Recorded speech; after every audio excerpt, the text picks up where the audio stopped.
Hello and welcome to the SK study forum. मेरा नाम है सचिन कुमार और आज हम दोस्तों एक न्यू चैप्टर शुरू करेंगे जो कि है क्लास 11 से और जिसका नाम है प्रोबेबिलिटी। तो चलिए फिर बिना किसी देरी के हम शुरू करते हैं आज का लेक्चर। तो देखिए, जो प्रोबेबिलिटी चैप्टर्स है हमारा, ये 11th में भी है, फिर 12th में भी आपको प्रोबेबिलिटी डिस्ट्रीब्यूशन चैप्टर है और बाइनोमियल डिस्ट्रीब्यूशन भी आपको 12th में है। तो करना क्या है, हमें एक एक चीज़ को बारीकी से समझना है ताकि जो बाइनोमियल डिस्ट्रीब्यूशन 12 का है और जो प्रोबेबिलिटी डिस्ट्रीब्यूशन है वो हमें अच्छे से समझ में आ सके। तो सारी की सारी जो डिटेल इन्फॉर्मेशन है वो हमें प्रोबेबिलिटी में ही देखना है। कौन से फॉर्मूले होते हैं, फिर उसके बाद जो कॉम्बिनेशन वाले फॉर्मूले होते हैं, परम्यूटेशन कॉम्बिनेशन वाले, वो कैसे लगाने होते हैं, ये सारी की सारी चीज़ें जितनी भी हैं थ्योरी कंसेप्ट आपकी, उतनी सारे की सारी मैं आपकी क्लियर कर दूंगा। और जितने भी एमसीक्यूज बनेंगे वो हम एक एक करके बारी बारी से हम देखेंगे। ठीक है, तो चलिए फिर शुरू करते हैं। सबसे पहले प्रोबेबिलिटी में देखेंगे कि प्रोबेबिलिटी होती क्या है। ठीक है, अगर मैं आपसे पूछूं कि जैसे कि आपने 10th में भी पढ़ा है कि probability of any event, probability of any event equals to, जो डिनोमिनेटर होता है वो होता है टोटल आउटकम, उसको n ऑफ s बोलते हैं हम, और जो न्यूमरेटर में होगा वो होगा favourable outcomes, that is n of a। ये हमने फॉर्मूला हम पढ़ चुके हैं already. Probability of any event equals to, divide करो दोनों का रेशियो लो, number of in favourable event, number of terms in total outcome. ठीक है, तो इसको बोलते हैं हम प्रोबेबिलिटी इवेंट। तो दो चीज हमें बेसिकली निकालना होता है, नंबर 1 टोटल आउटकम और नंबर 2 यहां पे रिक्वायर्ड आउटकम। रिक्वायर्ड बोलो या फिर जो हमें फेवरेबल मिलेगी। ठीक है, तो वो हो गए रिक्वायर्ड आउटकम। दो अगर हमें टर्म्स पता चले n ऑफ a और n ऑफ s, तो हमें उसकी प्रोबेबिलिटी भी निकल सकती है। आइए देखते एक छोटा सा एग्जांपल से हम इस सारी चीज़ को समझते हैं। कि जैसे कि मान लेंगे कोई एक छोटा सा एग्जांपल है जिसमें कि 1 कॉइन इज टॉस। ठीक है, तो सपोज 1 कॉइन इज टॉस और आपको निकालना है find the probability of getting head. Find probability of getting head.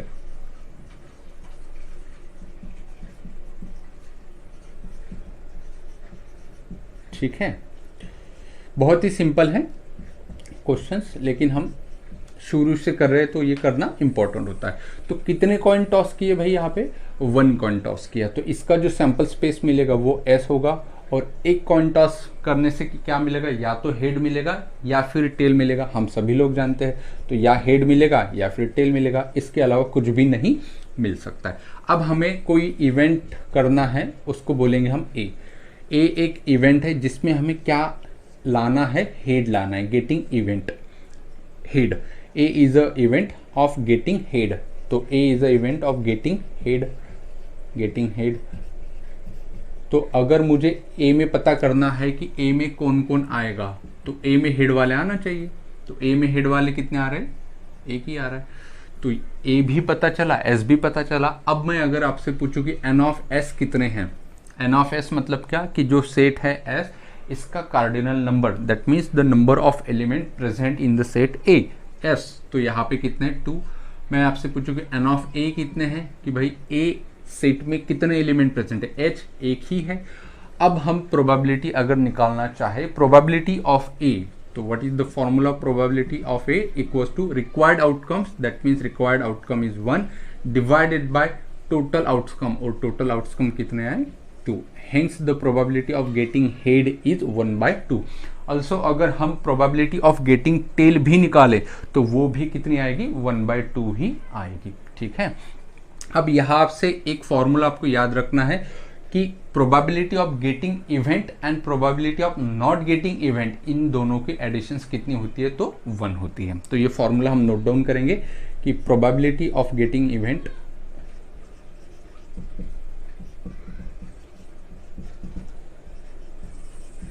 Probability of getting event plus probability of not getting event equals to how much, equals to 1। और ये formula हमें याद रखना है, बहुत बार इस फॉर्मूले का हमें काम गिरेगा, ठीक है। जैसे कि देखिए कि प्रोबेबिलिटी ऑफ गेटिंग हेड कितना है भाई, 1/2। और मैं आपसे अगर ऐसा पूछूं कि probability of not getting head कितना है, तो आप बोलेंगे नॉट गेटिंग हेड में कौन आएगा कि हेड नहीं मिलना चाहिए, तो आप बोलेंगे सर टेल मिलेगा। फिर तो टेल मिलने की प्रोबेबिलिटी मतलब नॉट गेटिंग हेड की प्रोबेबिलिटी होगी, वो कितनी होगी 1/2। और 1/2 प्लस 1/2 मतलब क्या कि प्रोबेबिलिटी ऑफ गेटिंग इवेंट, तो वो क्या होगा 1/2 मतलब probability of getting head 1/2 plus probability of not getting head is also 1/2, 1/2 plus 1/2 equals to again 1, ठीक है। और एक इंपॉर्टेंट चीज की मैक्सिमम जो प्रोबेबिलिटी होगी किसी भी चीज की तो वो 1 होती है, और मिनिमम प्रोबेबिलिटी कितनी होगी 0 होगी। तो प्रोबेबिलिटी 0 और 1 के बीच में ही रहेगी, कभी भी प्रोबेबिलिटी 1 से बड़ी नहीं हो सकती है, और नेगेटिव में तो कभी भी नहीं हो सकती है। तो इन सभी चीजों का हमें ध्यान रखना है, ठीक है। आई होप कि आप लोगों को समझ में आया होगा। चलिए अब इसी टॉपिक को थोड़ा आगे लेके हम धीरे धीरे चीज़ों को समझते हैं। बहुत ही बढ़िया कंसेप्ट के साथ आपको पढ़ाने वाला हूँ। कोई भी कैसा भी आपको क्वेश्चंस अगर आता है सीईटी में, या फिर कोई भी आप कॉम्पिटिटिव एग्जाम कर रहे हो जिसके लिए आप प्रिपेयर कर रहे हो, कोई भी एग्जाम हो, आपका कोई भी क्वेश्चंस छूटना नहीं चाहिए, ठीक है।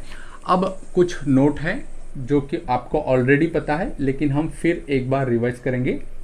जैसे कि अगर मैं आपसे बोलूं कि 2 कॉइन आर टॉस, तो 1 के लिए देखा, अब 2 के लिए देखते हैं। तो 2 कॉइन आर टॉस, तो अगर मैंने 2 कॉइन टॉस किए तो उसका सैंपल स्पेस जो है मतलब टोटल आउटकम वो क्या होगा, या तो फिर दोनों के दोनों हेड, एक एच एक टी, या फिर टी एच, या फिर दोनों के दोनों टेल, ठीक है। तो 2 कॉइन मैंने टॉस किए तो ज़्यादा से ज़्यादा 2 हेड मिलेंगे, ठीक है।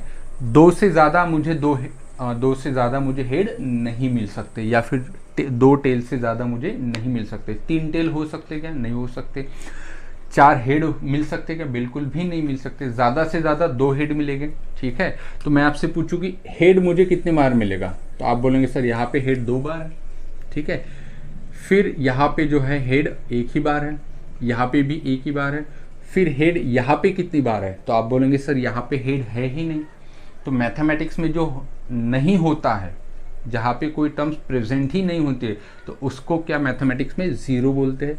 तो हेड कितने हैं इसमें, है इसमें हेड कितने हेड है, 0 हेड है। जैसे कि मेरे पास कुछ भी पैसे नहीं है, मैथमेटिक्स में इसको कैसे बोलेंगे, मेरे पास 0 रुपीज़ है। तो यहाँ पे कितने हेड है, 0 हेड है। तो यहाँ पे 2 अगर कॉइन में टॉस करता हूँ तो मैक्सिमम हेड मुझे 2 मिलेंगे, फिर 1 हेड मिलेगा और 0 हेड मिलेगा। ये हुई हेड मिलने की रेंज, ठीक है। इस बात को जब हम 12 का हम प्रोबेबिलिटी डिस्ट्रीब्यूशन देखेंगे, वहाँ पे इसको मैं जब रैंडम वेरिएबल आप लोगों को पढ़ाऊंगा, वहाँ पे इस चीज़ का काम गिरेगा, तो वहाँ पे मैं आपको डिटेल में बताने वाला हूँ, ठीक है। तो यहाँ पे आपको ये समझना है कि 2 कॉइन अगर मैं टॉस करता हूँ तो अगर मुझे हेड निकालना है तो या तो 2 बार मिलेगा, या तो 1 बार मिलेगा, या तो फिर 0 बार मिलेगा, ठीक है। अब देखिए probability of getting head 2 times plus probability of getting head 1 time and probability of getting head 0 time, सबकी इंडिविजुअल प्रोबेबिलिटी माइनस नहीं होगी और 1 से बड़ी नहीं होगी, और सबकी इंडिविजुअल प्रोबेबिलिटी की एडिशन हमेशा 1 होगी, ठीक है।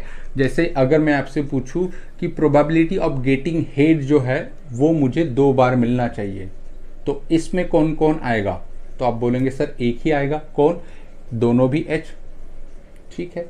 अगर मैं आपसे पूछूं कि एच जो है मतलब हेड जो है वो 1 ही बार आना चाहिए, तो आप बोलेंगे सर इस सेट में कौन से एलिमेंट आएंगे, तो यहाँ पे एच टी और टी एच, तो 2 एलिमेंट आ गए एच टी और टी एच, ओके। अब मैं आपसे पूछूं कि हेड जो है वो 0 टाइम्स मुझे मिलना चाहिए, तो आप बोलेंगे सर इसके अंदर 1 ही एलिमेंट आएगा कि जिसमें हेड ही नहीं है, मतलब 0 है, और वो कौन सा है, दोनों के दोनों टेल। अब मैं आपसे पूछूं कि इसमें एलिमेंट कितना है, आप बोलेंगे 1, इसमें एलिमेंट कितने हैं, तो दो हैं, दो आउटकम है इसमें, इसमें कितने हैं, एक ही है।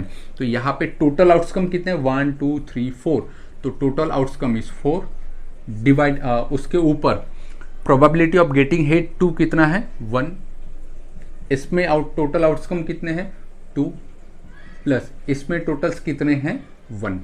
तो देखिए 2 + 1 3, 3 + 1 4, 4/4 दैट इज 1। तो इसका मतलब क्या है कि probability of getting 2 head, getting 1 head and getting 0 head is always 1। ठीक है, तो जैसे मैंने इससे पहले भी बताया था कि प्रोबेबिलिटी ऑफ गेटिंग क्या बताया था, probability of getting event plus probability of not getting event equals to 1। वैसे आपको ये भी चीज़ याद रखनी है कि प्रोबेबिलिटी जो होगी वो हमेशा 0 से बड़ी होगी, 1 से छोटी होगी, और जो भी इंडिविजुअल प्रोबेबिलिटी है इसकी, इसकी और इसकी, सब की एडिशंस मिला के कितनी होती है, हमेशा 1 होती है। ठीक है, अब यहाँ पे अगर मैं आपसे बोलूँ कि प्रोबेबिलिटी मुझे निकालना है, प्रोबेबिलिटी ऑफ मुझे एटलीस्ट 1 हेड चाहिए। ठीक है, अब देखो एटलीस्ट 1 हेड, तो आप एटलीस्ट 1 हेड का क्या मतलब निकालते हो, एटलीस्ट 1 हेड, तो ऐसे बहुत सारे मतलब आने वाले समय में ऐसे वर्ड आएंगे, at least head, at least, at most, ऐसे एग्जैक्टली ऐसे बहुत सारे वर्ड आएंगे। तो इसका मतलब क्या होता है एटलीस्ट 1 हेड। तो देखिए अगर मैं आपसे पूछूं, सीधा सिंपल सा जवाब है, आपको समझ में आया होगा, लेकिन फिर से एक्सप्लेन मैं कर देता हूं कि आपके घर वालों ने आपसे बोला गया है कि तुम्हें 12th बोर्ड में एटलीस्ट 80% आना चाहिए। क्या कहा मैंने कि आपके पेरेंट्स लोगों ने आपसे बोला गया है कि आपका जो भी 12th का एग्ज़ाम होगा उसमें आपको एटलीस्ट 80% आना चाहिए। तो आपको 85% आया, तो ये जो है 85% आपके घर वालों को चलेगा या नहीं चलेगा, तो इसका आंसर है हाँ बिल्कुल चलेगा। 90% आए फिर भी चलेगा, 90 के अबव आए फिर भी चलेगा। अब 80% आए, क्या 80% चलेगा, तो 80% की तो डील ही हुई थी, एटलीस्ट 80%, तो आपको मिले 80%, तो वो भी चलेगा। अगर आपको 70% आए तो क्या चलेगा, नहीं चलेगा, क्योंकि एटलीस्ट 80 ही चाहिए, 80 से कम नहीं चाहिए। ठीक है, तो 80 से कम वाली डील नहीं हुई थी, एटलीस्ट 80 हुई थी, और 80 के अबव आप कितने भी जा सकते हो। तो सेम हैपनिंग हियर कि एटलीस्ट 1 हेड चाहिए, कम से कम 1 हेड होना चाहिए, ज्यादा कितने भी हो सकते हैं। तो जब मैं कॉइन 2 बार टॉस करता हूं तो ज्यादा से ज्यादा हेड कितने मिलेंगे, 2, फिर 1, फिर 1। क्या मुझे 0 हेड चाहिए, आंसर है नहीं चाहिए, एटलीस्ट 1 हेड चाहिए। तो एटलीस्ट 1 हेड में कौन कौन है जरा बताइए। एटलीस्ट 1 हेड में ये आएगा क्या, कम से कम 1 हेड, ज़्यादा से ज़्यादा 2 हेड तो चलेगी, जैसे मैंने बताया था एटलीस्ट 80%, 90 चलेगा, 92, 85, 87, तो 1 हेड कम से कम चाहिए। हाँ है इसमें कम से कम 1 हेड, तो 2 चलेगा का आंसर है हाँ चलेंगे, दोनों भी हेड चलेंगे। फिर ये चलेगा क्या, HT, आंसर है हाँ चलेगा। फिर TH चलेगा क्या, आंसर है हाँ चलेगा। क्या TT चलेगा, TT में जो है वो कितने हेड है, आंसर है कि एक भी हेड नहीं है, मतलब 0 हेड है। क्या 0 हेड चलेगा, नहीं चलेगा, क्योंकि एटलीस्ट तो 1 हेड तो चाहिए ना, एटलीस्ट 80% तो आपको मिलने तो चाहिए। 80% से कम 70% नहीं चलेगा, 75% भी नहीं चलेगा। तो यहाँ पे TT नहीं आएगा। तो आप इसकी प्रोबेबिलिटी क्या, 1 2 3, तो 3/4 is the probability of getting head at least 1। ठीक है, अगर मैं आपसे पूछूं कि आपको गिवन है कि प्रोबेबिलिटी एटलीस्ट 1 हेड आपको गिवन है, अब आपको निकालना है probability of not getting head,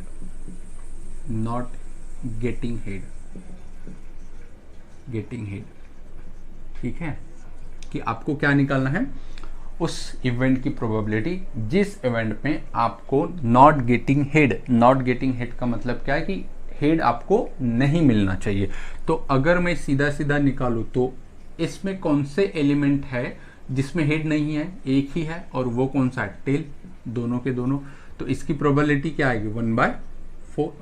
ठीक है, या फिर आपको इसको अगर सॉल्व करना है शॉर्टकट्स में, तो आप कैसे कर सकते हो कि भाई आपके पास एटलीस्ट 1 हेड तो है, जैसे कि मैंने बताया था आपको कि 0, 1 और 2 इन सभी की मतलब probability of getting 0 head plus probability of getting 1 head plus probability of getting 2 head equals to always कितना होता है भाई, 2 1 होता है, ठीक है। अब मेरे पास probability of getting 1 head and 2 head already कितना है 3/4, तो यहाँ पे मैं probability of getting 0 head plus इसकी प्रोबेबिलिटी कितनी है 3/4 इक्वल्स टू 1। अब मुझे अगर निकालना है प्रोबेबिलिटी ऑफ गेटिंग 0 हेड, इसका मतलब क्या है कि ये किसकी प्रोबेबिलिटी है, ये उस इवेंट की प्रोबेबिलिटी है जिस इवेंट में 0 हेड है। तो 0 हेड है तो वही निकालना है। तो कैसे निकालोगे, बस 3/4 को इस साइड भेजेंगे तो 1 minus 3/4 you will get the answer 1/4, ठीक है। अब मैंने आपको ये चीज क्यों समझाना चाहा, क्योंकि ये तो समझ में आता है आपको, ठीक है, लेकिन अगर बड़े बड़े इवेंट हो गए, कॉइन अगर मैंने नंबर ऑफ टाइम अगर टॉस किया है तो वहां पे हम पॉसिबल नहीं कर सकेंगे कि सैंपल स्पेस निकालो फिर उसमें से हम इवेंट में एक एक एलिमेंट उठा के लिखेंगे, तो ये पॉसिबल नहीं होगा। सीधा हम क्या करेंगे कि हमारे पास गेटिंग हेड की है और नॉट गेटिंग हेड की हमें उसमें निकालना है, तो हम क्या करेंगे सीधा 1 में से माइनस करेंगे, ठीक है। आई होप कि आप लोगों को समझ में आया होगा। चलिए अब बढ़ते हैं इसी कंसेप्ट को आगे लेके। अब देखिए इसमें क्या होता है, एक हमने 1 कॉइन का देखा, 2 कॉइन का देखा, अब एक और होता है जैसे कि आपको पता है कि 3 कॉइन भी टॉस करने को बोलता है, तो उस पर भी देख लेते हैं एक नज़र।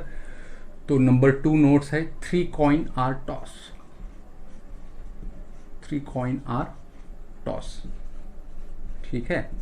तो उसका सैंपल स्पेस क्या आएगा, तो देखिए वो शॉर्टकट्स में कैसे याद रखोगे, तो देखिए आपको पता होगा HHH HHT वगैरह है ना, तो उसी को शॉर्टकट्स में कैसे याद रखोगे यहाँ पे मैं लिख के बताता हूँ। देखिए 4 बार आपको H लिखना है, ठीक है, 4 बार T लिखना है। टोटल आउटकम कितने आएंगे बेटा इसके 8 आएंगे, ठीक है। 1 होगा तो 2⁻1 दैट इज 2, 2 होगा तो 2 का स्क्वायर दैट इज 4, 3 कॉइन मैंने टॉस किया तो 8, n कॉइन मैंने टॉस किया तो 2⁻3 होगा, n होगा, ठीक है। तो ये भी आपको याद रखना है। फिर पहले इसमें क्या लिखा मैंने 4 बार H 4 बार T, अब दूसरे इसमें क्या करूंगा मैं 2 बार H 2 बार T, तो HH TT HH TT, ठीक है।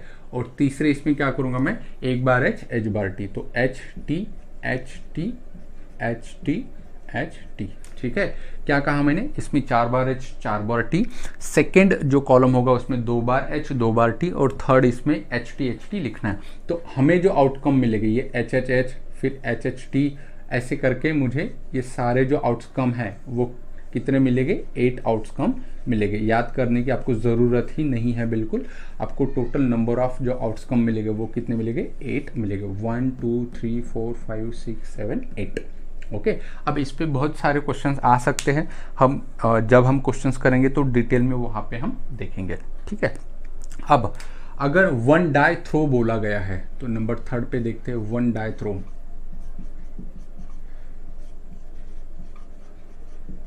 ठीक है। तो इसका सैंपल स्पेस क्या आता है भाई, तो इसका सैंपल स्पेस क्या आता है 1 से लेके 6 तक सारे नंबर, तो क्या होगा 1 2 3 4 5 6, this is the sample space for 1 die throw, okay. अब नंबर 4 पे आता है कि अगर 2 डाइस आर थ्रो ऐसे बोला गया है, तो इस पे बहुत ज्यादा क्वेश्चन बनते हैं। 2 डाइस आर थ्रो, ठीक है। तो इसका जो सैंपल स्पेस आएगा उसमें कितने एलिमेंट आएंगे टोटल, उसमें आएंगे 36, इसमें कितने आए 6, तो n ऑफ s यहाँ पे कितना 6, यहाँ पे n ऑफ s 8 है। इस केस में अगर 2 डाइस आर थ्रोन में करता हूँ तो यहाँ पे मुझे जो number of element in sample space है वो कितने मिलेंगे 36, जैसे 1 1 फिर 1 2 फिर 1 3, आपको पता ही है, ठीक है। पूरा नहीं लिखूंगा मैं, सीधा सीधा लास्ट में कौन सा होगा 6,6। अब इस पे बहुत सारे क्वेश्चन बन सकते हैं, ठीक है। कैसे कैसे क्वेश्चन बन सकते हैं मैं फॉर एग्जांपल बताता हूँ, जब मैं क्वेश्चंस लूंगा तो वहाँ पे डिटेल में बताऊंगा कि उसका आंसर कैसे निकालना है। तो यहाँ पे मैं सिर्फ आपको ये बताना चाह रहा हूँ कि अगर आपको सैंपल स्पेस पता है तो उस पर क्वेश्चन कैसे आते हैं। ऐसे बोलेगा क्वेश्चन में कि if 2 dice are thrown then find the probability of getting sum of the upper faces of the dice is prime number divisible by 2, या फिर एडिशन 5, या फिर addition is less than 7 less than 10 less than 12, ठीक है, इस प्रकार के questions आपको पूछेगा। मान लेते हैं कि एडिशंस उसने बोला कि प्राइम होना चाहिए, तो प्राइम नंबर कौन से होते भाई, कि जिसको 1 से और इटसेल्फ डिवाइड होता है वही प्राइम होते हैं। जैसे कि 2, फिर 3, फिर 5, फिर 7, 9 नहीं आएगा, फिर 11, ठीक है, ऐसे करके। तो ये एडिशन आना चाहिए, तो कौन से एलिमेंट आएंगे, 1 1 आएगा, बिल्कुल आएगा, 1 2 आएगा, बिल्कुल आएगा, 1 4 आएगा क्या, नहीं, फिर 1 5 आएगा क्या, 1 3 नहीं आएगा, फिर 1 5 नहीं आएगा, फिर 1 6 आएगा क्या, तो यहाँ पे 1 6 आएगा। तो ऐसे क्वेश्चंस बनते हैं। कभी डिविजिबल बाय 2 आएगा तो उसमें 1 1 आएगा, 1 3 आएगा, ऐसे क्वेश्चंस वो पूछता है, ठीक है। आई होप कि आपको समझ में आया होगा। चलिए फिर हम अब आगे बढ़ते हैं। तो अब बढ़ते हैं इसी टॉपिक में आगे। दूसरी जो नेक्स्ट जो है इसमें वो आता है प्लेइंग कार्ड,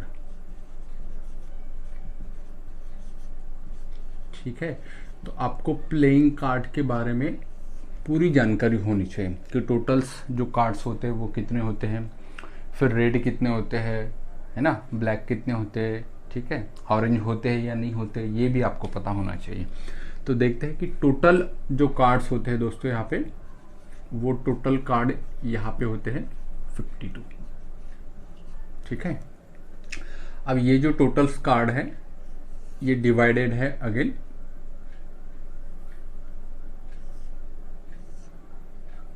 2 पार्ट में,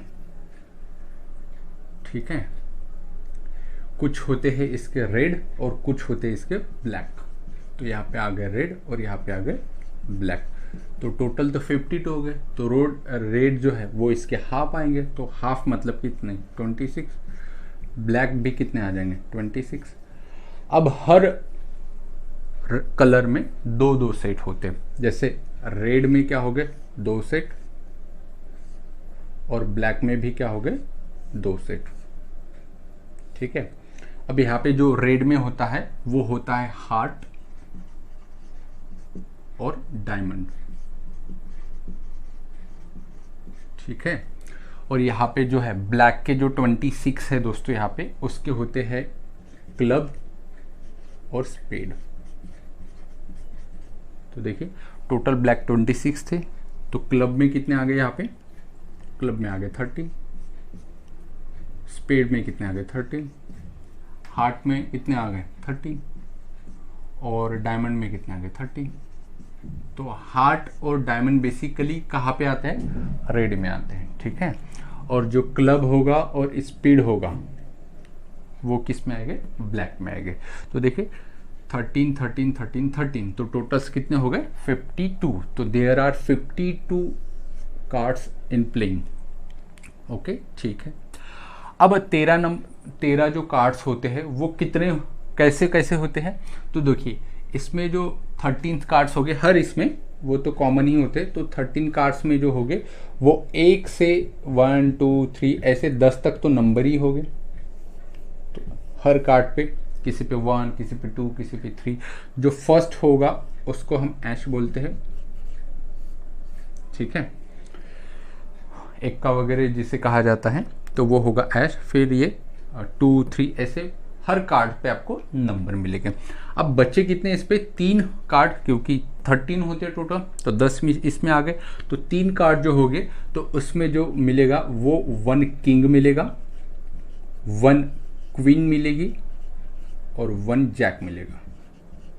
क्या कहा मैंने कि जो 13 जो प्लेइंग कार्ड्स है हर सेट में, चाहे वो हार्ट का हो, डायमंड का हो, क्लब का हो या फिर स्पीड का हो, तो हर आपको सेट में, जो कि हर सेट 13 कार्ड्स का होता है, तो उसमें 1 से लेके 10 तक तो आपको पूरे के पूरे नंबर कार्ड्स मिलेंगे, और जो बचे 3 कार्ड, तो उसमें एक किंग, एक क्वीन और एक जैक मिलेगा, तो हर सेट में, ठीक है। तो मैं आपसे पूछूं कि भाई टोटल किंग कितने होते हैं, तो आपका जवाब क्या आएगा कि हर सेट में तो एक होगा, इसमें एक, इसमें एक, इसमें एक, इसमें, तो टोटल किंग जो 4 हो गए। फिर मैं आपसे पूछूं कि टोटल क्वीन जो है वो कितनी होगी, तो आंसर है वो भी 4 होगी, इसमें एक, इसमें एक, इसमें एक, इसमें, और टोटल जैक जो होगे वो कितने होंगे, तो उसका आंसर भी कितना है, 4 आएगा। मैं आपसे पूछूं अब ये जो है किंग क्वीन और जैक, क्या कहा मैंने, किंग, क्वीन और जैक, इसको कहते हैं face card. These are what, face card, क्योंकि इसके ऊपर क्या होता है, फेस होता है, तो this is what, face card. ध्यान रहे, जो ऐश है वो फेस कार्ड नहीं है। फेस कार्ड कौन से, सिर्फ किंग, क्वीन और जैक। तो हर सेट में 3 फेस कार्ड होते हैं, तो इसमें 3, इसमें 3, इसमें 3, इसमें 3, तो टोटल फेस कार्ड जो है वो कितने आ गए हमारे, 12। ठीक है, ये कैमरा में आ रहा है या नहीं आ रहा है, हाँ ठीक है। तो टोटल जो फेस कार्ड हो गए हमारे वो कितने हो गए भाई, 12 फेस कार्ड हो गए। चलिए अब मैं आपसे पूछूं कि टोटल डायमंड के कितने हो गए, तो डायमंड के हो गए 13, हार्ट के कितने हो गए, 13 हो गए। फिर मैं आपसे पूछूं कि रेड में किंग कितने हो गए टोटल, तो रेड कहाँ पे ये, तो रेड में, हार्ट में एक किंग होगा, डायमंड में एक किंग होगा, तो रेड में टोटल किंग कितने आ गए, 2 किंग आ गए।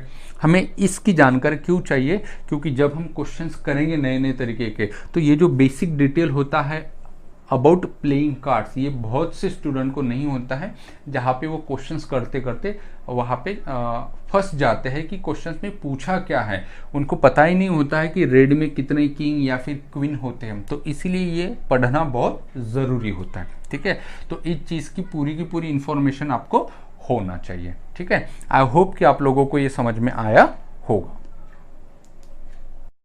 आइए दोस्तों, अब इस पे कुछ क्वेश्चंस करते हैं। जो प्लेइंग कार्ड अभी हमने देखा था उस पर किस टाइप के क्वेश्चंस आ सकते हैं। जैसे कि क्वेश्चन में गिवन है, if 1 card is drawn from the 52 card. ठीक है, अब देखिए इसमें क्वेश्चन जब आप पढ़ते हो तो एक बात आपको ध्यान रखनी है कि 1 कार्ड निकाला गया है, 2 कार्ड निकाला गया है या फिर 3 कार्ड निकाला गया है। अगर 1 कार्ड ड्रॉ किया है तो वो सिंपल प्रोबेबिलिटी का क्वेश्चन है। अगर 2 कार्ड्स या फिर 3 कार्ड, मोर देन 1 कार्ड अगर आपको निकालने को बोला गया तो वहाँ पे आपको जो है वो परम्यूटेशन एंड कॉम्बिनेशंस वहाँ पे लगेगा। ठीक है, तो आपको एक चीज़ का ध्यान रखना है कि प्लेइंग कार्ड पे क्वेश्चंस अगर आपको पूछा गया है तो अगर 1 कार्ड इज ड्रॉन अगर है तो टोटल कितने कार्ड्स होते हैं भाई, 52। तो 1 अगर निकालना है तो पॉसिबिलिटी क्या आएगी, 52। तो वो बहुत सिंपल क्वेश्चन है। तो देखिए सबसे पहला सवाल है कि अगर जो मैंने 1 कार्ड निकाला है वो उसका हमें प्रोबेबिलिटी निकालना है कि गेटिंग रेड कार्ड, कि वो रेड कार्ड होना चाहिए। तो टोटल्स कितने होते हैं भाई, 52। तो वो कौन सा होना चाहिए, रेड। तो मेरे फेवरेबल आउटकम क्या होंगे, रेड। तो रेड कितने होते हैं टोटल्स कार्ड, तो आंसर है 16। तो इसकी प्रोबेबिलिटी क्या मिली मुझे, 26/52, that is 1/2। This is the answer. Next, जो मैंने कार्ड ड्रॉ किया है वो गेटिंग अ ब्लैक कार्ड। तो टोटल्स कार्ड कितने होते हैं, 52। निकालने कौन से, ब्लैक। तो ब्लैक कलर की जो क्वांटिटीज है कार्ड की वो मेरे पास कितनी है, 26। तो मेरे पास क्या आया, 1/2। फिर नेक्स्ट पूछा गया है गेटिंग किंग। तो फिर से वही चीज़, तो टोटल्स कितने मेरे पास, 52। निकालने कौन से, किंग। तो किंग होते कितने हैं भाई, 4। तो आंसर कितना आया, 4/52। तो अगर मैं इसको सॉल्व करूंगा तो कितना आएगा ये, 1/30। ठीक है, फिर गेटिंग फेस कार्ड। तो फिर से डिनोमिनेटर में क्या आएगा, 52। फेस कार्ड मेरे पास कितने होते हैं, 4 होते हैं। आंसर है 4 होते हैं। 4 होते हैं क्या फेस कार्ड टोटल, बोलो जरा क्या रॉन्ग हुआ यहाँ पे, कि टोटल फेस कार्ड जो होंगे वो 4 नहीं होते हैं, वो कितने होते हैं, 12 होते हैं। एक सेट में 3, तो 4 सेट में कितने, 12। तो 12/52 आप इसको सॉल्व करोगे तो कितना मिलेगा, 3/30। आप खुद सॉल्व कर लेना है। ठीक है, ये हो गया गेटिंग फेस कार्ड। नेक्स्ट क्या आएगा, नॉट गेटिंग किंग। अब ये देखो, ये बहुत मजेदार क्वेश्चन है कि नॉट गेटिंग किंग 2 वे से आप कर सकते हो। ठीक है, नॉट गेटिंग किंग का मतलब क्या है कि टोटल मेरे पास 52 कार्ड है, हाँ है। नॉट गेटिंग किंग कि अब मुझे किंग नहीं मिलना चाहिए। किंग कितने होते हैं भाई, टोटल 4 होते हैं। ठीक है, हर सेट में कितने हो गए, 4। तो 4 में से नहीं उठाना है मुझे, तो जो बाकी बचेंगे वो मुझे कार्ड निकालना है। तो बाकी कितने बचे, तो आंसर है 48 बचे। तो नॉट गेटिंग किंग की कितनी आई, 48/52 प्रोबेबिलिटी है। अब बहुत से लोग, अब हमें सोचना क्या है, देखो यहाँ पे अब एडवांस लेवल पे जाके हमें सोचना है कि probability of getting king plus probability of not getting king कितना होगा, 1 होगा। जैसे इससे प्रीवियस में मैंने बताया था कि गेटिंग और नॉट गेटिंग की प्रोबेबिलिटी 1 होती है। तो probability of getting king plus probability of not getting king 1 होगा। तो मुझे क्या चाहिए, नॉट गेटिंग किंग। तो क्या करना होगा, 1 में से माइनस करना होगा। क्या माइनस करना होगा, प्रोबेबिलिटी ऑफ गेटिंग किंग। तो प्रोबेबिलिटी ऑफ गेटिंग किंग कितना है भाई, 4/52। तो आई राइट हियर 4/52। तो क्या होगा, 52 माइनस 52 1 ज़ा 52 माइनस 4 दैट इज 48/52। और चेक कर लो दोनों आंसर जो है वो सेम ही आ गए, 48/52 48/52। तो इस चीज को जो है वो हमें समझना जरूरी है। तो एक क्वेश्चंस करते हैं, 2 क्वेश्चंस करते हैं। जैसे कि बोर्ड पे लिखा हुआ है 2 dice are thrown, the probability that the sum of the number appearing is more than 10। ठीक है, जैसे कि मैंने पहले ही बताया था कि अगर 2 dice आर थ्रोन आता है तो n ऑफ s कितना आएगा, 36। तो अगर a कोई इवेंट है जिसमें दोनों की एडिशन जो है वो कितनी आनी चाहिए, मोर देन 10। मतलब 1 1 1 2 ऐसे करके जो मिला था हमें 36 मैंने बताया था, उन दोनों के एडिशन मोर देन 10 होनी चाहिए। तो सबसे पहले बताओ, जो पहला जो हमारी रो था 1 1 1 2 1 3, उसका एडिशंस कभी 10 आ सकती है क्या? लास्ट में क्या होगा, 1 और 6, तो उसकी कितनी होगी, 7 ही होगी। तो कौन से एलिमेंट इसमें आएंगे, तो 1 का तो कोई नहीं आएगा, फिर 2 का कोई नहीं आएगा, 2 और 6 8 ही होता है, फिर 3 का भी कोई नहीं आएगा। फिर आंसर है कि फिर किसका आएगा, तो मोर देन 10 चाहिए, 10 भी नहीं चाहिए। तो 4 के साथ 6 होगा तो 10 होगा, तो 4 भी नहीं आएगा। 5 का आएगा क्या, तो आंसर है हाँ। तो 5 के साथ कौन आएगा भाई, 6 आएगा। फिर 6 में खुद कौन आएगा, 6 के साथ 5 आएगा। फिर 6 के साथ खुद कौन आएगा, 6 आएगा। ऐसे करके कितने एलिमेंट मिले मुझे, सिर्फ और सिर्फ 3 ही एलिमेंट मिले, जिनकी मुझे फेवरेबल जो मेरी रिक्वायरमेंट है कि एडिशंस 10 से ज़्यादा आने चाहिए। तो देखिए 6 5 11 6 5 11 6 6 12, तो 10 से बड़ी ही है, मोर देन 10 है। तो मुझे प्रोबेबिलिटी निकालनी है। तो probability of A equals to divide में क्या रखना है, टोटल नंबर। तो आई राइट हियर 36। न्यूमरेटर में क्या रखना है, total number of elements in favourable outcome. तो 1 2 और 3, तो आई राइट हियर 3। तो 3/36, तो यहाँ से 1/12 इज द करेक्ट आंसर। ठीक है, आई बात समझ में दोस्तों। अब बढ़ते हैं नेक्स्ट क्वेश्चन की तरफ। देखिए नेक्स्ट क्वेश्चन क्या बोला है, a number is chosen from a random from the first 10 natural number. मतलब क्या हमारा n क्या होगा कि हमें 10 नंबर क्यों है, 1 2 3 4 5 6 7 8 9 10 नेचुरल नंबर बोला गया है, तो 0 नहीं आएगा। अब हमें इसमें से कोई भी एक नंबर उठाना है और प्रोबेबिलिटी फाइंड करना है, that's the number is odd and square. ठीक है, परफेक्ट स्क्वायर। ठीक है, तो स्क्वायर मतलब क्या है कि परफेक्ट स्क्वायर होना चाहिए। तो find the probability that the number is getting is odd and also square, perfect square. ठीक है, तो परफेक्ट स्क्वायर कौन कौन है यहाँ पे, एक तो 1 है, फिर उसके बाद 4 है, फिर उसके बाद 9 है। और ऑड कौन से, तो ऑड 1 है, 3 भी है, 5 भी है, 7 भी है, 9 भी है, ये सारे ऑड है। लेकिन मुझे सिर्फ और सिर्फ ऐसे एलिमेंट उठाने हैं जो कि ऑड भी है एंड स्क्वायर भी है। अब देखिए परफेक्ट स्क्वायर 1 4 9 है, क्या 1 ऑड है, आंसर नहीं। ठीक है, तो 1 नहीं आएगा, सॉरी ये ऑड है, 1 तो आएगा। ठीक है, तो ए में कौन कौन आएगा भाई, 1 आएगा। फिर क्या 4 ऑड है, नहीं है, परफेक्ट स्क्वायर है लेकिन ऑड नहीं है। क्या 9 ऑड है, हाँ है, परफेक्ट स्क्वायर भी है, तो ये इसमें आएगा। तो क्या आ गया, 1 और 9। अब मुझे प्रोबेबिलिटी चाहिए, तो probability of getting A equals to, इसमें कितना आएगा, डिवाइड में 10 और न्यूमरेटर में कितना आया, 1 और 1 9, तो टोटल्स हुआ 2। तो इसके कितना आएगा, 1/5, और यही क्या होगा, हमारा फाइनल आंसर होगा। ठीक है, आई होप कि आप लोगों को ये वीडियो समझ में आया होगा। आइए दोस्तों, अब एक्चुअल में प्रोबेबिलिटी स्टार्ट करते। अब तक जो हमने देखा था वो तो बहुत ही सिंपल प्रोबेबिलिटी के क्वेश्चंस थे और पूरा बेसिक्स था। अब हम धीरे धीरे एडवांस लेवल की तरफ जा रहे हैं, जो कि हमें सिलेबस में क्वेश्चंस देखने को मिलते हैं और बहुत से क्वेश्चंस जो है वो स्टूडेंट नहीं कर पाते हैं। देखिए थोड़ा हमें ध्यान देना होगा कि क्वेश्चंस किस टाइप के पूछते हैं और उसको हमें बेसिक टूल की क्या ज़रूरत होगी। जैसे यहाँ पे होगा n फैक्टोरियल का मतलब क्या होता है दोस्तों कि n मल्टीप्लाइड बाय इससे छोटा नंबर 1 से, तो वो होगा 1 n-1, फिर मल्टीप्लाई में छोटा करते जाओ, करते करते करते कहाँ तक लेके आओ, उसे 1 तक लेके जाओ, और ये जो मल्टीप्लिकेशन आएगा वो होगा n फैक्टोरियल या फिर फैक्टोरियल n। ठीक है, जैसे कि यहाँ पे 3 फैक्टोरियल लिखा है, तो 3 फैक्टोरियल का मतलब क्या होगा, 3 को और छोटा करते जाओ 1 तक, तो 3 के बाद 2, 2 के बाद 1, तो 3 इंटू 2 इंटू 1, इसको कॉम्पैक्ट फॉर्म में लिखने का तरीका है 3 फैक्टोरियल। ठीक है, जैसे मैंने 4 फैक्टोरियल लिखा, तो इसका मतलब क्या होगा कि ये होगा 4 इंटू 3 इंटू 2 इंटू 1। ठीक है, इतना बड़ा ना लिखना पड़े इसलिए उसको कॉम्पैक्ट फॉर्म में फैक्टोरियल 4 कहा जाता है। सिमिलरली अगर कहीं पे 5 फैक्टोरियल लिखा हुआ है तो इसका मतलब क्या होगा, 5, 4, फिर 3, फिर 2 इंटू 1। ठीक है, तो इस चीज़ को आपको समझना है। देखिए, अब अगर कहीं पे मतलब छोटी छोटी जो कैलकुलेशंस है उसमें ये आएंगे।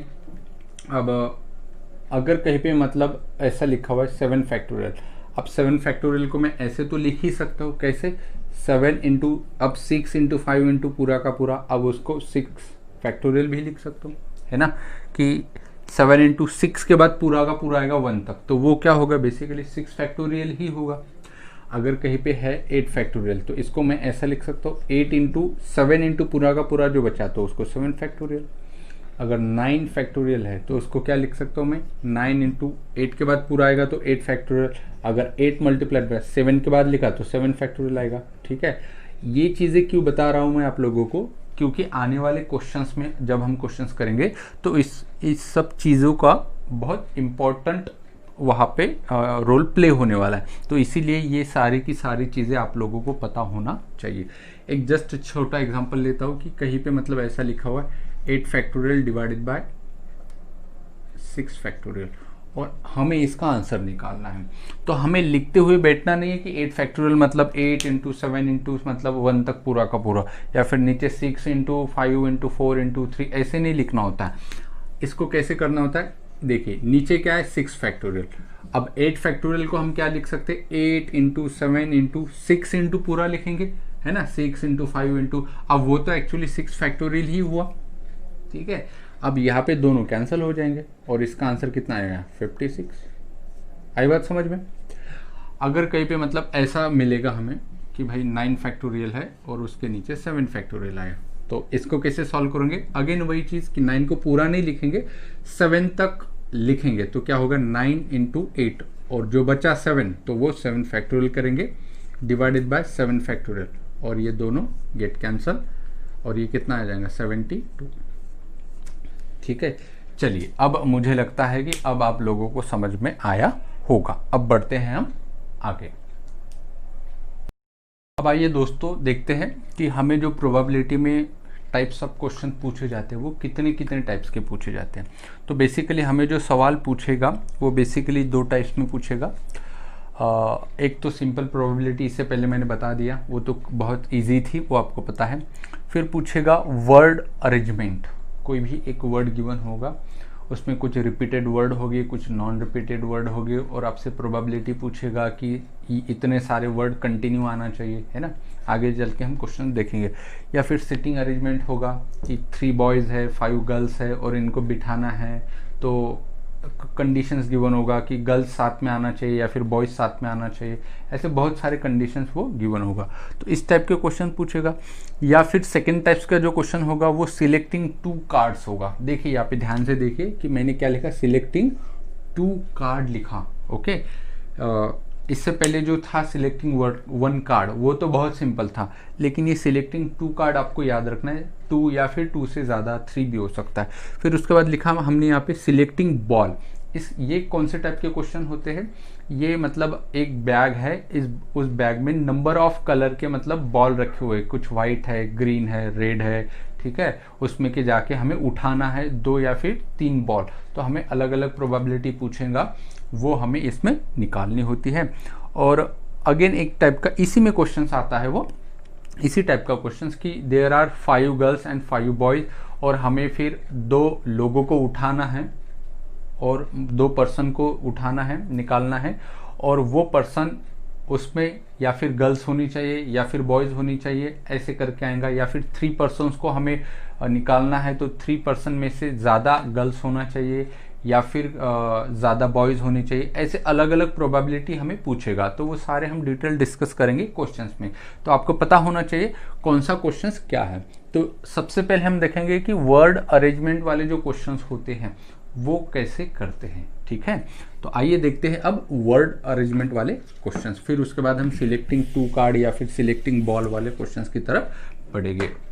चलिए, अब सिलेक्टिंग वर्ड या फिर सिलेक्टिंग वर्ड अरेंजमेंट के जो क्वेश्चंस होते हैं उसमें थोड़ा बेसिक्स जो हो लगने वाला है, वो मैं आपको समझाना चाहूँगा कि कैसे वो रिलेट कर सकोगे आप कि क्वेश्चंस को कहना क्या है।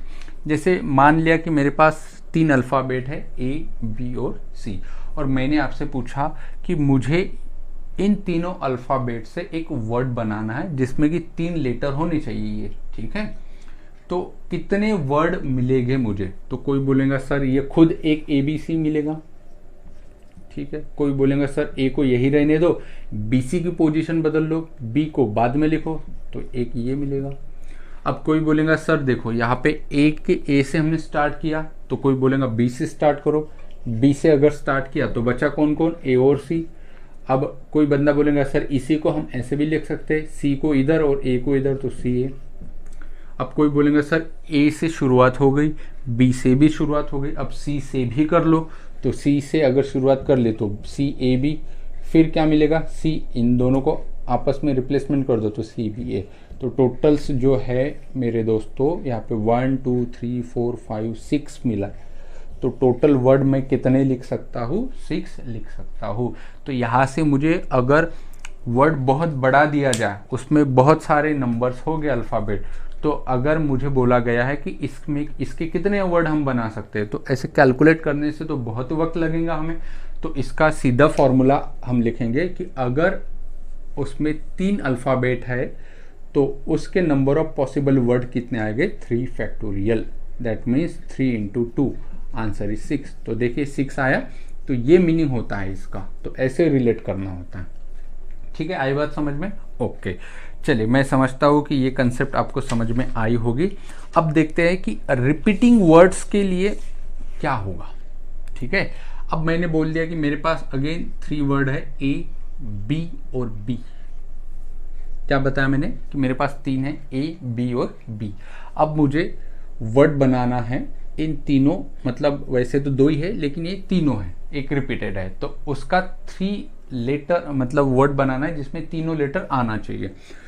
तो कोई बोलेगा सर ABB करो, ठीक है। अब कोई बोलेगा सर A यही रहने दो, इन दोनों B की पोजीशन बदल लो।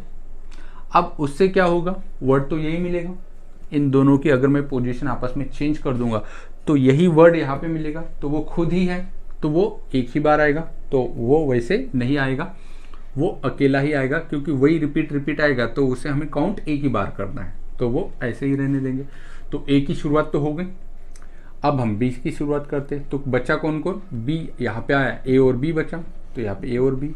अब कोई बोलेगा सर इन दोनों की तो पोजीशन चेंज कर सकते हो, B को यही रहने दो, तो ये BA, आंसर हाँ।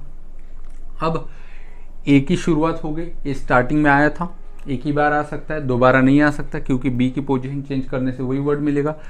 B, अब आप बोलेंगे सर ये B वाला स्टार्टिंग में यहाँ पे आया और यही B वाला यहाँ पे आ गया। अब इस B से हम शुरू करेंगे तो यही वर्ड रिपीटेड मिलेंगे, तो यही मिलेंगे। मतलब अगर 2 वर्ड रिपीटेड है तो मुझे नंबर ऑफ पॉसिबल वर्ड कितने मिले? आंसर है 1 2 और 3 ही मिले। फिर अगेन अगर हम मुझे बड़ा कोई सवाल मिलेगा जिसमें 7-8 वर्ड हो गए, उसमें कुछ रिपीटेड हो गए, उसके अगर मुझे निकालना है कि हाउ मेनी पॉसिबल वर्ड, तो अगर मुझे ऐसे देखना है तो वो तो मेरे लिए इम्पॉसिबल होगा। हर वर्ड मैं अगर करके देखूंगा तो बहुत सारा समय लगेगा। तो आइए देखते हैं उसे कैसे करना होता है। तो देखिए सबसे पहले इसमें कितने अल्फ़ाबेट है, तो 1 2 3, तो 3 फैक्टोरियल लिखो, ओके। फिर उसके बाद देखो कि कितने जो अल्फ़ाबेट है वो रिपीटेड है, तो ए है क्या रिपीटेड फिर से? नहीं, वो एक ही बार है तो जाने दो। बी देखो, बी कितने बार है? 2 बार। तो 2 बार अगर है तो उसको डिवाइड करो 2 फैक्टोरियल से। ठीक है, क्या बताया मैंने कि सबसे पहले क्या करो कि कितने उसके अल्फाबेट है वो देखो। यहाँ पे 3 थे तो 3 फैक्टोरियल इसका आंसर। यहाँ पे रिपीट नहीं था तो हमने डिवाइड नहीं किया। अगर रिपीट है तो हमें क्या करना होगा? डिवाइड करना होगा। क्यों भाई? क्योंकि रिपीट है तो नंबर ऑफ क्वांटिटी तो कम होगी ना, तो कम करने के लिए हमें डिवाइड करना होगा। किससे डिवाइड करना होगा? तो हमें देखना होगा कि कितने वर्ड उसमें जो है वो रिपीटेड है। तो यहाँ पे 2 अल्फाबेट, बी जो है वो 2 बार है। अगर यहाँ पे सी होता वो 3 बार अगर सी रिपीटेड है तो फिर से मैं यहाँ पे मल्टीप्लाई 3 फैक्टोरियल लिखता था। डी 2 बार है तो मल्टीप्लाई बाय डी का 2 फैक्टोरियल अलग से आता था। तो अगर मैं इसको, ठीक है, वो बात है समझ में आप लोगों को? ठीक है, चलिए 3 फैक्टोरियल क्या होगा बेटा? 3 मल्टीप्लाइड बाय 2 फैक्टोरियल और ये नीचे 2 फैक्टोरियल, तो ये दोनों गेट कैंसिल। आंसर कितना है? 3। तो देखिए मैंने यहाँ पे 3 निकाल के दिया था आपको, 1, 2 और 3। तो इसका मतलब रिपीटेड भी आपको समझ में आया और नॉन रिपीटेड भी आपको समझ में आया। चलिए दोस्तों बढ़ते हैं अब क्वेश्चंस की तरफ। क्वेश्चन जैसे कि बोर्ड पे लिखा हुआ है और ये प्रीवियस ईयर का क्वेश्चन है, आया हुआ है। एक वर्ड है HU, LU, LU और LU। ठीक है, पढ़ोगे तो मतलब अजीब सा लगेगा, मुझे भी पढ़ना नहीं आएगा वो। ठीक है, ये कोई वर्ड है जिसमें ये अल्फ़ाबेट है H, L और U। अब हमें क्या निकालना है? इसको रीअरेंज करना है इस वर्ड को। And the probability of all 3 being together is. ठीक है, अब इसको अगर मैं, अब क्वेश्चंस को मैं पहले समझाता हूँ फिर हम सॉल्यूशंस पे आते हैं। क्वेश्चंस को कहना ये है कि ये जो वर्ड है इसको हम अलग अलग वे से लिख सकते हैं। आंसर है हाँ, बिल्कुल लिख सकते हैं। कोई बोलेगा सर इनकी सीक्वेंस अलग करो, तो बहुत सारे इनको अरेंज कर सकते हैं। तो कितने पॉसिबल वर्ड मिलेंगे मुझे इससे? तो सबसे पहले तो वो निकालेंगे कि possible, all outcomes, all possible outcomes.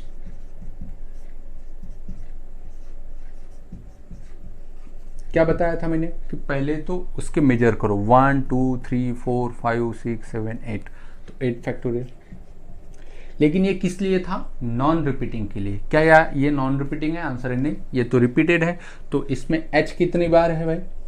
तो H देखेंगे हम तो H एक ही बार है, तो ये रिपीटेड नहीं है। फिर U देखेंगे और L देखेंगे, तो U कितनी बार है? 1, 2, 3, 4, तो 4। और L कितनी बार है? तो 1, 2, 3। तो हमें क्या करना होगा? इसको डिवाइड करना होगा। किससे डिवाइड करना होगा? तो आंसर है 4 फैक्टोरियल मल्टीप्लाइड बाय ये 3 टाइम्स है तो 3 फैक्टोरियल। आई बात समझ में? तो जितने वर्ड है उतना फैक्टोरियल, डिवाइडेड बाय जो वर्ड जितनी बार रिपीटेड है वो डिवाइड में फैक्टोरियल करके। चलिए अब बढ़ते हैं।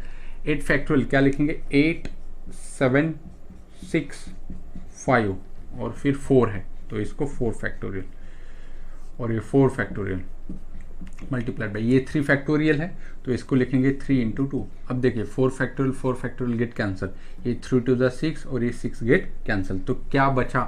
तो मेरे पास जो मिलेगा वो क्या मिलेगा मुझे? 8, 7 और ये 5। ये क्या मिला मुझे? आंसर किसका? All possible. तो इसको क्या मैं N ऑफ S बोल सकता हूँ? आंसर है हाँ। ये तो टोटल आउटकम होते हैं कि इतने जो नंबर्स आएंगे उतने मैं इस वर्ड को अरेंज कर सकता हूँ आगे पीछे। चलिए अब पूछा क्या है? The probability of all 3 L's are being together. मतलब क्या कि अब हमें उस चीज़ की प्रोबेबिलिटी निकालना है कि जिसमें जो L है, जिस वर्ड में जो L है वो एक साथ हो गए। मतलब ऐसा नहीं कि L एक यहाँ पे एक L यहाँ पे, ऐसा एक साथ हो गए जहाँ कहीं पे भी हो गए। जैसे स्टार्टिंग में L होगा या फिर एंडिंग में L होगा या फिर बीच में कहीं पे भी L होगा, तो तीनों L एक साथ आने चाहिए। तो इस बात की प्रोबेबिलिटी क्या होगी? तो हमें सबसे पहले ढूंढना होगा कि पॉसिबल रिक्वायरमेंट जो है हमारे फेवरेबल कंडीशंस क्या है कि L एक साथ होना चाहिए। तो वो कितने आएंगे? मतलब उसे हम कहेंगे N ऑफ A। फिर उसके बाद दोनों का डिवाइड करके हम प्रोबेबिलिटी निकालेंगे, ये तो आपको पता ही है। लेकिन अब मुझे निकालना क्या है? N of A। मतलब क्या? फेवरेबल जो रिक्वायरमेंट जो होगा वो आउटकम मुझे निकालने हैं। तो उसके लिए क्या करना होगा मुझे कि जो L है, जितने भी L है, कितने L है? 3 L है, उसको टुगेदर करना होगा। ठीक है, तो आपको अगर ऐसा क्वेश्चंस आए कि टुगेदर करना है तो कितने L है? 1, 2, 3, तो इनको एक ही बॉक्स में बंद कर दो, मतलब ये बॉक्स जहां कहीं पे भी जाएगा, ठीक है। क्या कहा मैंने, इन तीनों को एक साथ लाना है, तो इन तीनों को एक बॉक्स में बांध दो। इससे क्या होगा, ध्यान से समझना इस चीज को, बहुत बारीकी से आपको समझाना चाहूंगा इसको। अगर ये समझ में आया तो इस टाइप के सारे क्वेश्चंस आपको समझ में आ जाएंगे, ठीक है। तो इसको बहुत डिटेल में समझो। तो उन तीनों को, 3 हो गए 4 हो गए जितने भी हो गए, अगर जिन लोगों को टुगेदर लाना है तो एक बॉक्स में रख दो, रख दिया। इससे क्या होगा, अब इससे होगा ये कि ये बॉक्स जहां पर भी जाएगा, ये बॉक्स जहां पर भी जाएगा, ये तीनों एक साथ हो गए, चाहे वो सबसे आगे हो, सबसे पीछे हो, बीच में हो, एच के बाद हो, या फिर यू से पहले, यू से बाद, कहीं पर भी ये बॉक्स होगा तो उसका मतलब है कि उस बॉक्स में जो एल है वो एक साथ हो गया, ठीक है। तो वही तो हमें करना है। तो इसके पॉसिबल केस कितने मिलेंगे, तो देखिए इसके पॉसिबल केस कैसे निकालेंगे, तो उसको बोलेंगे हम एन ऑफ ए। तो वो कैसे मिलेगा, हाँ अब देखिए इसको एक बॉक्स में मैंने रख दिया, अब बचा कौन, तो एल हो गए 3, तो यू कितने बार, तो यू मिला 1 2 3 4, ठीक है, और एक एच बाकी है। तो देखिए अब इसको कंसिडर क्या करो कि यू 4 बार है, 1 2 3 4 और 1 5, और इसको एक ही वर्ड मान लो, सॉरी एक ही अल्फाबेट मानो, इसको काउंट करो, तो 1 2 3 4 5 6, तो ये कितने अल्फाबेट हो गए, 6 अल्फाबेट। अब इसको कितनी बार हम लिख सकते, तो आंसर है 6 फैक्टोरियल। तो इसको कितनी बार लिख सकते हैं, रीअरेंज कर सकते हैं, 6 फैक्टोरियल। ऐसा क्यों, क्योंकि कितने अल्फाबेट है इसमें, कितने लेटर है, 1 2 3 4 5 6, ये जो 3 आए इसको एक ही मानना है, एक ही कंसिडर करना है, ठीक है। तो 6 फैक्टोरियल। अब हमेशा डिवाइड करना होता है, क्या रिपीटेड है, आंसर है हाँ है, ठीक है। कितने रिपीटेड है, 1 2 3 4, तो ये 4 फैक्टोरियल, ठीक है। अब आप बोलेंगे सर ये भी तो रिपीटेड है, ठीक है, तो इससे भी मैं क्या करता हूं, कितने रिपीटेड है, 3 फैक्टोरियल, तो 3 फैक्टोरियल, ठीक है। अब क्या यहाँ पे ये पूरा आंसर हो गया, नहीं, आंसर यहाँ पे पूरा नहीं हुआ। क्यों नहीं हुआ, अब देखो ये जो अब हमने अंदर लिखे, अब सवाल है कि ये जहां पर जाएंगे एक साथ जाएंगे, ठीक है। लेकिन आपके मन में ये भी सवाल आना चाहिए, सर ऐसा भी तो हो सकता है इन लोगों की भी तो पोजीशन चेंज हो सकती है, पहले एल को इधर बिठाओ, दूसरे एल को इधर बिठाओ, तो एल की भी तो पोजीशन इधर उधर हो सकती है।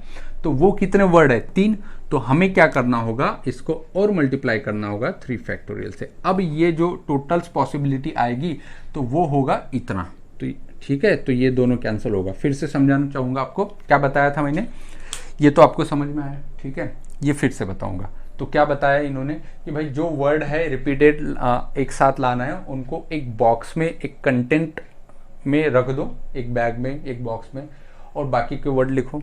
तो ये कितने वर्ड है, 1 2 3, तो ये इसको एक ही अल्फाबेट मानना है, एक ही वर्ड मानना है, इसको एक ही लेटर मानना है। तो बचा कौन, 1 2 3 4, और ये 5वां एच बचा। तो ये टोटल कितने लेटर हुए, आंसर है 6 लेटर। तो 6 लेटर को कितनी बार रीअरेंज कर सकते हैं, तो आंसर है 6 फैक्टोरियल। ये 6 को, लेकिन ये कितने लेटर है, 3, तो इनको भी तो आगे पीछे कर सकते हैं, तो उसके लिए ये 3 फैक्टोरियल। तो ये हो गए total number of possible word rearrange लिख सकते हैं। लेकिन इसमें रिपीटेड भी तो है, तो वो तो माइनस करना होगा, जैसे मैंने प्रीवियस में बताया था आपको। तो वो माइनस करने के लिए हमें डिवाइड करना होगा। किससे डिवाइड करना होगा, तो आंसर है जो वर्ड, जो लेटर जितनी बार रिपीटेड है उसका फैक्टोरियल लेके डिवाइड कर दो। तो यहाँ पे जो यू है वो 4 बार रिपीटेड है, तो 4 फैक्टोरियल, और ये जो एल है वो 3 बार रिपीटेड है, तो इसीलिए 3 फैक्टोरियल, ठीक है। अगर इतनी बात आपको समझ में आए तो क्वेश्चन आपके लिए कुछ भी नहीं। तो चलिए ये कैंसिल होगा, तो ये 6 × 5 × 4 फैक्टोरियल डिवाइडेड बाय क्या होगा, 4 फैक्टोरियल, और ये दोनों गेट कैंसिल। तो आंसर कितना आया, 30। इसका मतलब क्या है कि 30 हमें ऐसे मिलेंगे, इसको मिटा देता हूँ यहाँ पे, कि वर्ड मिलेंगे जिसमें जो एल होगा वो एक साथ होगा, ठीक है। तो टोटल फेवरेबल आउटकम कितने आए, आंसर है 30, और टोटल आउटकम कितने आए, तो 875, तो 875, ठीक है। तो इसको जब हम कैंसिल करेंगे तो 5 से 6 बार, ठीक है, और इस 2 से इसको 3 बार, इसको 4 बार। तो ये कितना मिला मुझे, 7 4 28, और ये 3। तो मेरा जो करेक्ट आंसर होगा वो कितना होगा, 3/28 इज द करेक्ट आंसर। और ये सवाल पूछा गया है, ठीक है। तो आई होप कि आप लोगों को समझ में आया होगा कैसे करना है। बहुत ही डिटेल में मैंने समझाया। पहले टोटल आउटकम निकालना है, फिर फेवरेबल आउटकम निकालना है और दोनों को डिवाइड कर देना है, ठीक है। एक और एग्जांपल लेते हैं ताकि आपको और ज़्यादा डिटेल में इसे आप लोग समझ सको, ठीक है। दूसरा वर्ड लेंगे, ऐसे ही कुछ वर्ड लेंगे हम, MOHOOHO, ठीक है। ए वर्ड है MOHOOHO, ठीक है। तो देखिए यहाँ पे, और हमें वही क्वेश्चन वही है कि प्रोबेबिलिटी निकालना है कि रीअरेंज करना है इसको, और एक साथ जो लाना है टुगेदर वो HH लाना है। 2 H है इसमें, तो वो टुगेदर लाना है। क्वेश्चंस में सबसे इंपॉर्टेंट होता है कि किसको साथ में लाना है भाई, ये भी बहुत इंपॉर्टेंट मायने रखता है। तो ठीक है, तो देखेंगे पहले M कितनी बार है, एक ही बार है, कोई बात नहीं। फिर O देखेंगे, O कितनी बार है, 1 2 3 4, तो 4 है। फिर H देखेंगे तो H कितनी बार है, 2 बार है, ठीक है। अब टोटल आउटकम निकालेंगे हम। टोटल आउटकम कैसे निकाला जाता है, टोटल आउटकम उसे हम बोलते हैं N ऑफ S। तो कैसे निकालेंगे, जितने इसमें लेटर हो गए उतना फैक्टोरियल। तो 1 2 3 4 5 6 7, तो आई राइट हियर 7 फैक्टोरियल। लेकिन इसमें कुछ रिपीटेड भी तो है, तो रिपीटेड से डिवाइड करना होगा। तो कितने रिपीटेड है, तो M 1 बार है तो 1 फैक्टोरियल, मतलब कोई मायने नहीं रखेगा। O 4 बार है तो 4 फैक्टोरियल। फिर H 2 बार है तो 2 फैक्टोरियल। तो इसको सॉल्व करेंगे तो क्या होगा, 7 × 6 × 5 × 4, ठीक है। 4 5 6 7, ठीक है।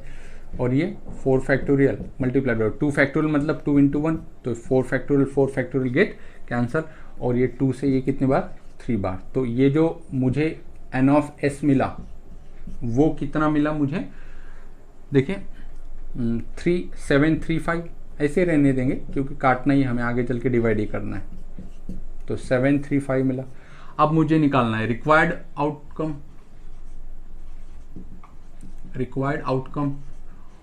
उसे क्या कहेंगे, तो N ऑफ A कहेंगे। अब कंडीशंस क्या है, दोनों H को एक साथ लाओ, तो इसको एक बॉक्स में रहने देंगे, H और H।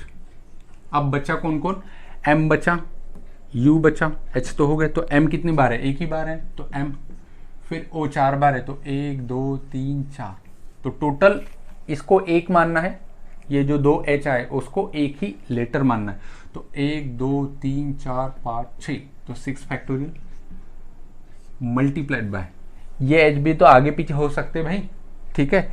ये 6 क्या आ गए कि 6 बार हम इसको लिख सकते हैं, लेकिन ये जो H है वो भी तो आगे पीछे हो सकते हैं। तो वो कितने H है, 2, तो 2 फैक्टोरियल से मल्टीप्लाइड करना होगा, है ना।